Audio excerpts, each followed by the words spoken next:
नमस्कार दोस्तों, जय जोहार। मैं कौशल तिवारी और बिहनिया संध्या में आपका स्वागत है।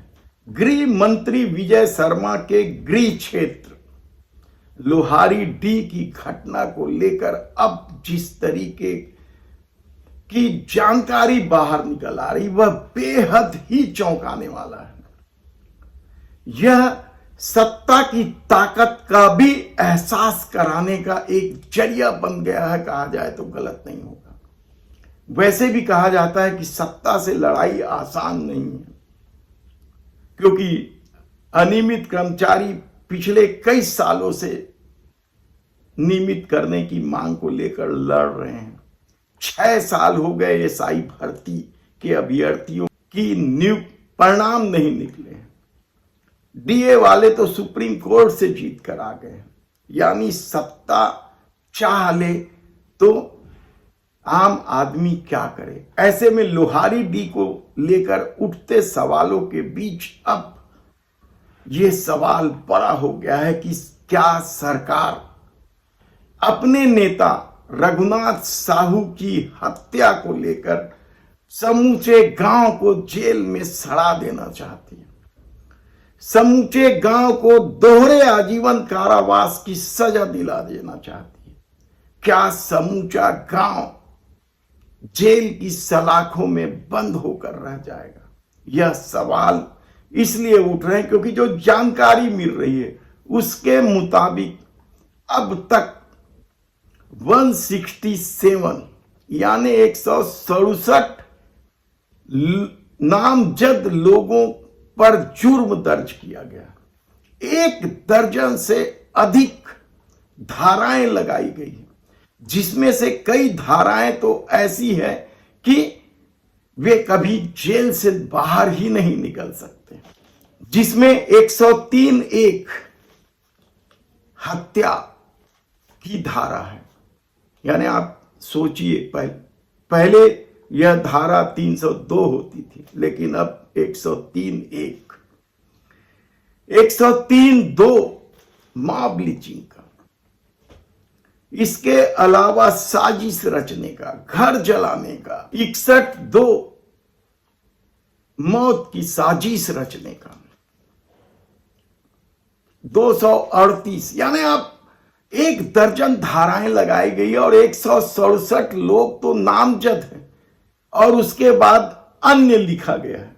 यानी आप सोचिए कि लोहारी डी जैसी जगह जहां बालिगों की संख्या यानी 18 साल 21 साल से बड़े लोगों की संख्या मुश्किल से 600-700 800 होगी, कुल आबादी 1200 है और इस 1200 की आबादी में 167 व अन्य यानी और कितने लोगों को सरकार अपनी पार्टी के नेता रघुनाथ साहू की हत्या के जुर्म में जेल में सड़ा देगी, कहना मुश्किल। हालांकि न्याय देने का काम न्यायालय का है। पुलिस कैसे विवेचना करेगी, क्या इन सभी लोगों पर जुर्म साबित कर देगी? क्योंकि जिस तरीके का खेल लोहारी डी में हुआ है वह कम चौंकाने वाला नहीं है। और लोहारी डी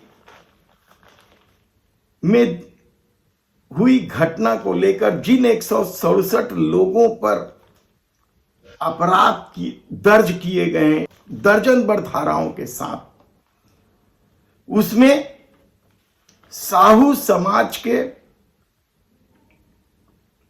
137 लोग हैं, यादव समाज के 20, आदिवासी समाज के 8, इसके अलावा पटेल और मानिकपुरी समाज के भी एक व्यक्ति, यानी 167 व अन्य लोगों के खिलाफ दर्जन भर धाराएं लगी है। और ये धाराएं इतनी खतरनाक है कि सब के सब जीवन भर जेल में सड़ जाएंगे। तो क्या समूचे गांव को जेल में डाल देने की कोशिश सिर्फ रघुनाथ साहू की हत्या हो जाने की वजह से की गई है? रघुनाथ साहू के बारे में हमने आपको पहले ही बताया कि वह भारतीय जनता पार्टी का नेता था। उसे डॉक्टर रमन सिंह का संरक्षण प्राप्त था या गृह मंत्री विजय शर्मा का संरक्षण प्राप्त था, कहना मुश्किल है। लेकिन उसकी रंगदारी और आतंक से पिछले 3 दशकों से गांव वाले ही नहीं, आसपास के लोग भी त्रस्त थे उसके आतंक से। और ऐसी परिस्थिति में जब उसने एक व्यक्ति को, कचरू साहू को 6 महीने के भीतर निपटा देने की खुलेआम धमकी दी थी, जब दोनों के बीच बहस हो रही थी उस दौरान, और 3 दिन के भीतर ही कचरू साहू की लाश फांसी के फंदे पर लटकी हुई मिलती, उसके बाद गांव वालों ने आक्रोशित होकर, यह सच है कि पूरे प्लान के साथ रघुनाथ साहू के घर को जलाकर हत्या करने की साजिश रची गई थी। पूरा प्लान था, इसमें कहीं कोई दो राय नहीं है।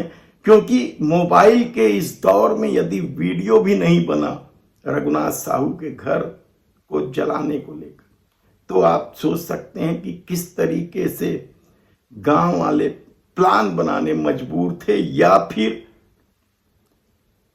रघुनाथ साहू को मारने तैयार हो गए थे। ऐसी परिस्थिति में छत्तीसगढ़ के पूर्व मुख्यमंत्री भूपेश बघेल के अलावा कांग्रेस के कई नेताओं ने सरकार पर आरोप लगाया है कि वह पूरे गांव को जेल में सड़ा देना चाहती है, फांसी के फंदे पर लटका देना चाहती है। हालांकि दूसरी तरफ इस पूरे मामले को लेकर साहू समाज अब भी आंदोलित है।